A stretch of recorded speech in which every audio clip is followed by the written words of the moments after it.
तुला लग्न एवं तुला राशि की भी संपूर्ण रूप से जानकारी दे दूं तो सबसे पहले तुला के अंग्रेजी नाम की चर्चा करते हैं कि तुला को अंग्रेजी में किस नाम से जाना जाता है। तो सबसे पहले तुला को अंग्रेजी में लिब्रा के नाम से जाना जाता है और तुला राशि के जो स्वामी ग्रह होते हैं वो शुक्र होते हैं। इसके अलावा तुला के जो सिंबल होते हैं, संकेत होते हैं, वो तराजू होते हैं और इस राशि का जो निर्माण आकाश में हुआ है चित्रा नक्षत्र के 2 चरण, स्वाति नक्षत्र के 4 चरण और विशाखा नक्षत्र के 3 चरणों से हुआ है। चित्रा नक्षत्र मंगल के अंतर्गत आते हैं, स्वाति नक्षत्र राहु के अंतर्गत आते हैं और विशाखा नक्षत्र गुरु के अंतर्गत आते हैं। मतलब कहा जा सकता है कि मंगल, राहु और गुरु के मिलन से इस राशि का निर्माण हुआ है और इसके अंतर्गत जो अक्षर आते हैं, जो चरण आते हैं वो 9 होते हैं और 9 जो चरण होते हैं वो रा लेटर होते हैं, री लेटर होते हैं, रू लेटर होते हैं, रे लेटर होते हैं, रो लेटर होते हैं, ता लेटर, ती लेटर, तू लेटर और ते लेटर। ये 9 अक्षर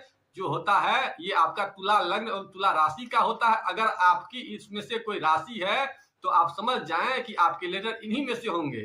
तो सबसे पहले अब इसके प्रतीक चिन्ह तुला तो तराजू जैसा होता ही, अब इसकी जो संख्या होती है सिलसिलेवार मैंने 1 से लेकर के 12 तक में उसकी 7वीं राशि चुकी होती है। तो 7वीं राशि होने के कारण इसका कमर प्रदेश और लिंग प्रदेश पर विशेष अधिकार क्षेत्र होता है। अब इसके तत्व की अगर चर्चा करते हैं तो विशेषतः ये वायु तत्वीय राशि के अंतर्गत आते हैं और इसके वर्ण की अगर चर्चा करते हैं स्वयं वर्ण के होते हैं और जाति अगर इसकी चर्चा की जाए तो शूद्र जाति की होती है और पुरुष और स्त्री में इसे पुरुष जाति का माना जाता है। अब यह चर्चा करते हैं कि तुला लग्न एवं तुला राशि के व्यक्तियों का स्वभाव कैसा होता है। तो तुला का नाम मतलब तुला मतलब तराजू और तराजू का जो स्वामी ग्रह होता है वो शुक्र होता है। तो ऐसे लोग हमेशा तराजू के जैसा संतुलन बनाकर रखने वाले, व्यवहार कुशल और व्यापारिक बुद्धि वाले होते हैं और शीतल स्वभाव के होते हैं और शुक्र होने के कारण ऐसे लोग शौकीन मिजाज के होते हैं और विपरीत लिंग को अपनी ओर तुरंत आकर्षित कर लेते हैं। ऐसे लोगों में एक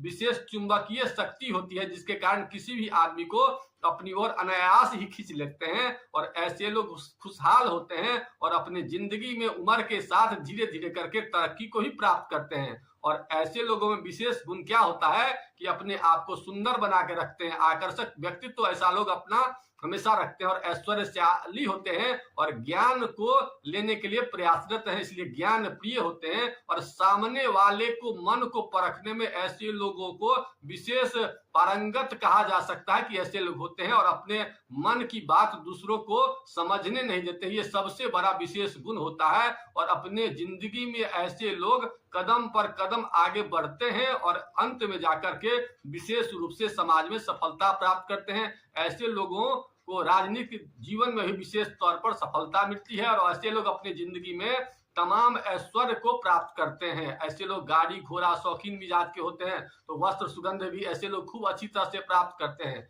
इस प्रकार के अगर आपके नेचर हैं तो समझ जाएं कि आपकी राशि तुला राशि है या लग्न आपका तुला है। अब यह बात करते हैं कि तुला लग्न एवं तुला राशि अगर है तो आपके मित्र ग्रह कौन कौन होते हैं। तो तुला के जो मित्र सबसे अच्छे होते हैं वो शनि होते हैं, क्योंकि शनि इनके कुंडली में 4th भाव का भी स्वामी होता है और 5म भाव का स्वामी होता है। मतलब ये कहा जा सकता है कि एक त्रिकोण का स्वामी है और एक 4th का स्वामी है। इसलिए ऐसे लोगों को शनि अगर जन्म कुंडली में अगर अच्छा होता है तो खूब तरक्की करते हैं, खूब सुख संपदा को ही प्राप्त करते हैं और खूब ऐसे लोग विद्वान भी होते हैं। क्योंकि विद्वान के लिए 5म घर का और अच्छा होना जरूरी होता है, तो 5म घर का स्वामी शनि होता है, इसलिए ऐसे लोग विद्वान भी होते हैं। अब इसके भाग्य कारक ग्रह की चर्चा करते हैं कि तुला लग्न एवं तुला राशि के लिए भाग्य कारक ग्रह कौन होता है। तुला लग्न एवं राशि के लिए भाग्य कारक ग्रह बुध होता है।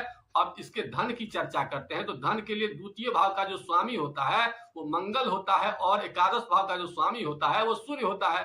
तो जब आपके जन्म कुंडली में मंगल और सूर्य अगर अच्छा होगा तो आप विशेषतः धन के सोर्सेज में विशेष रूप से अच्छे होंगे। अब यह चर्चा करते हैं कि कर्म भाव के स्वामी कौन होते हैं। तो कर्म भाव के स्वामी इनके चंद्रमा होते हैं। चंद्रमा जन्म कुंडली में जितना मजबूत होगा उनका कर्म भाव उतना ही मजबूत होगा। अब यह चर्चा करते हैं उनका जो पत्नी का घर या पति का घर होगा वो कैसा होगा। तो उसका पति का घर या पत्नी का घर का स्वामी जो होता है वो मंगल होता है, 1 नंबर लिखा होता है। तो मंगल जन्म कुंडली में जितना मजबूत होगा उतना उनके जीवन साथी का जो है ना सुख विशेष रूप से मिलेगा। अब यह चर्चा करते हैं कि इनकी जन्म कुंडली में अगर कमजोर कोई चीज हो तो उसको कैसे ठीक कर सकते हैं। तो इसके लिए सबसे पहले इनको अपने मुख्य ग्रह को मजबूत करने का प्रयास करना होगा। और मुख्य ग्रह जो होता है इनका शुक्र होता है, तो शुक्र को मजबूत करेंगे। इसके अलावा इनके जो इष्ट देव होते हैं वो भगवान शिव होते हैं, तो शिव को विशेष रूप से मजबूत करेंगे तो ऐसे लोगों में विशेष तरक्की की संभावना होगी।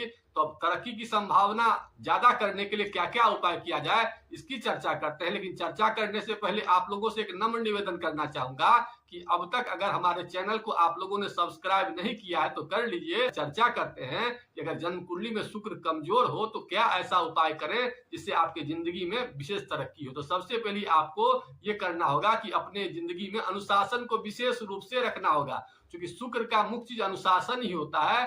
तो तुला का जो स्वामी ग्रह होता है शुक्र होता है, इसलिए अनुशासन को लाइए, अपने आप को सजा कर रखिए, वस्त्र सुगंध संगीत हमेशा इसका प्रयोग करिए। और साथ साथ अपने भोजन में सफेद वस्तुओं का, जैसे सफेद वस्तु में विशेषतः साबूदाना का प्रयोग कीजिए, मखाना का प्रयोग कीजिए, कच्चा पनीर का प्रयोग कीजिए, इन सामानों का प्रयोग विशेष रूप कीजिए। और साथ ही साथ अगर एलोवेरा मिल जाए तो एलोवेरा के पौधा को भी किसी गमला वगैरह में लगाइए और वहां पर उसकी सेवा कीजिए। और वहां पर अगर वो फल बड़ा हो जाए तो उसके भी सेवन किया कीजिए। इसके अलावा आप अपने भोजन में 2-3 चीज की और बढ़ोतरी कर सकते हैं। इसके लिए सबसे पहले आपको दही का भी प्रयोग इसमें कीजिए। और संबंध में अगर देखा जाए तो जो खूब सुंदर लोग होते हैं उसकी खूब जो है ना सेवा करिए। और सुंदर अगर महिला मिल जाए तो उनकी विशेष रूप से सेवा करिए। और साथ ही साथ और एक विशेष उपाय आप लोग को बता देते हैं तुला के लिए शुक्र को मजबूत करने के लिए। अपने भोजन में दिन में दोपहर में दही का भी प्रयोग करने से शुक्र ग्रह अच्छे होते हैं। अब यह बताते हैं कि भाग्य को मजबूत करने के लिए ऐसे लोगों को क्या करना चाहिए। तो भाग्य को मजबूत करने के लिए भाग्य कारक ग्रह इनके जन्म कुंडली में बुध होते हैं, तो बुध के लिए हरी हरी सब्जियों का भी खूब रूप से प्रयोग कीजिए। बहन बुआ बेटी की खूब सेवा कीजिए। और बुधवार को एक हरे रंग का धागा अपनी कलाई में अगर बांध लेते हैं तो ऐसे लोग विशेष रूप से भाग्य को मजबूत कर लेते हैं। अब अगर कोई दूसरा समस्या हो तो उसके लिए आप क्या कर सकते हैं। अगर आपके जिंदगी में लाइफ पार्टनर से संबंधित समस्या हो तो मंगल को मजबूत कीजिए। ज्ञान से संबंधित, संतान से संबंधित अगर समस्या हो तो शनि को मजबूत कीजिए। और धन से संबंधित अगर समस्या हो तो विशेषतः सूर्य को मजबूत कीजिए। ये सब उपाय अगर आप करेंगे तो आप देखेंगे कि आपकी जिंदगी में जो भी खराब ग्रह हैं धीरे धीरे अच्छे हो रहे हैं और आप अपनी जिंदगी में आनंद की अनुभूति को प्राप्त कर रहे हैं। अब इन्हीं बातों के साथ आज के एपिसोड को यही समाप्त करना चाहेंगे। अगर आप लोगों को पोस्ट अच्छा लगा तो लाइक करिए। और किसी प्रकार के मन में कोई शंका हो या कोई विशेष चीज जानना चाहते हैं तो नीचे दिए नंबर पर संपर्क करके उस जानकारी को भी प्राप्त कर सकते हैं। इन्हीं बातों के साथ आज के पोस्ट को यही समाप्त करते हैं। ओम नमः शिवाय।